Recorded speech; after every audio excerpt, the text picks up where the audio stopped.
بسم اللہ الرحمن الرحیم الحمد للہ والصلاة علی اہلہا اما بعد۔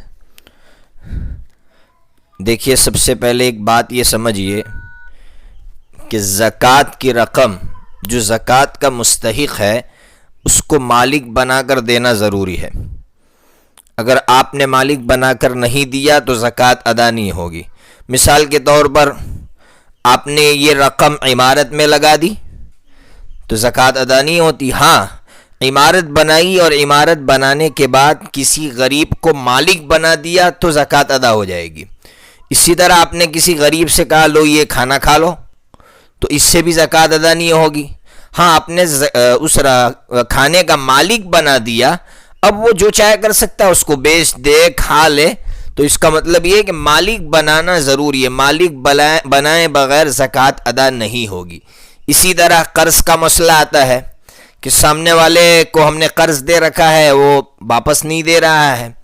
اب ہم یہ سوچ رہے ہیں چلو زکوٰۃ دینا ہی ہے مجھے، تو میں نیت کر لیتا ہوں کہ بھائی 1000 روپے لینے تھے، 1000 روپے میں نے زکوٰۃ کی نیت کر لی، تو اس سے زکوٰۃ ادا نہیں ہوگی۔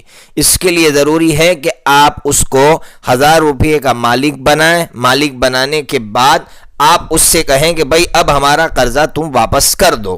لیکن بہت سے لوگ یہ کہتے ہیں کہ اگر ہم یہ رقم اس کو دیں گے تو وہ رقم واپس نہیں کرے گا۔ تو اس کی ایک اور شکل یہ ہے کہ یہ جو بندہ جو مقروض ہے اس سے کہا جائے کہ تم کسی کو وکیل بناؤ اپنی طرف سے، ہم اس کے قبضے میں یہ 1000 روپے دیں گے، پھر وہ ہمیں واپس کر دے گا 1000 روپے۔ تو اس طرح جو ہے اگر کریں تو زکوٰۃ ادا ہو جائے گی۔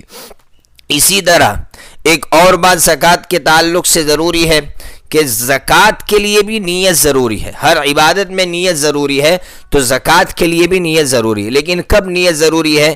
جب آپ نے جو ہے حساب کر کے الگ کر دیا، ختم ہو گیا مسئلہ، پھر بعد میں ہر وقت جو ہے نیت کرنے کی ضرورت نہیں ہے۔ آپ نے مال الگ کر دیا، اس وقت نیت کر لی، یا فقیر کو دیتے وقت نیت کر لی، یا کسی کو زکوٰۃ کا وکیل بنایا تھا اس وقت نیت کر لی، بس نیت کافی ہے، ہر وقت نیت کرنے کی ضرورت نہیں ہے۔ اسی طرح زکوٰۃ میں آپ بہت سی مرتبہ ایسا ہوتا ہے کہ بھائی میں مثال کے طور پر بمبئی میں ہوں اور کسی دوسرے گاؤں میں مجھے زکوٰۃ ادا کرنا ہے، میں نے ایک بندے کو فون کر کے کہہ دیا، حالانکہ میں نے ابھی تک اس کو زکوٰۃ کی رقم پہنچائی نہیں ہے۔ میں نے کہا کہ بھائی فلاں گاؤں میں جو ہے فلاں بندہ ہے، اس تک تم 1000 روپے پہنچا دینا، تو ہم نے اس کو زکوٰۃ کی رقم نہیں دی ہے اور وکیل بنا رہے ہیں، تب بھی زکوٰۃ ادا ہو جائے گی۔ بعد میں زکوٰۃ کی رقم پہنچائے کوئی مسئلہ نہیں ہے۔ ایک اور مسئلہ سود کے تعلق سے سمجھیے۔ دیکھیے سود میں کیا مسئلہ آتا ہے؟ سود میں مسئلہ یہ آتا ہے، لوگ پوچھتے ہیں یہ جو سود ہے نا، یہ انٹرسٹ کی جو رقم ہے وہ کس کو دی جائے؟ یاد رکھیے، سود کی رقم حقیقت میں جو زکوٰۃ کا مستحق بندہ ہے اسی کو مالک بنا کر دی جائے گی۔ اس کے علاوہ ہم دوسری جگہوں میں اس کو خرچ کریں گے تو یہ مناسب نہیں ہے۔ دیکھیے بہت سے لوگ یہ سمجھتے ہیں ارے یہ تو سود کی رقم ہے، مسلمان کو کیسے دے؟ ارے مسلمان ہی اس کا حقدار ہے۔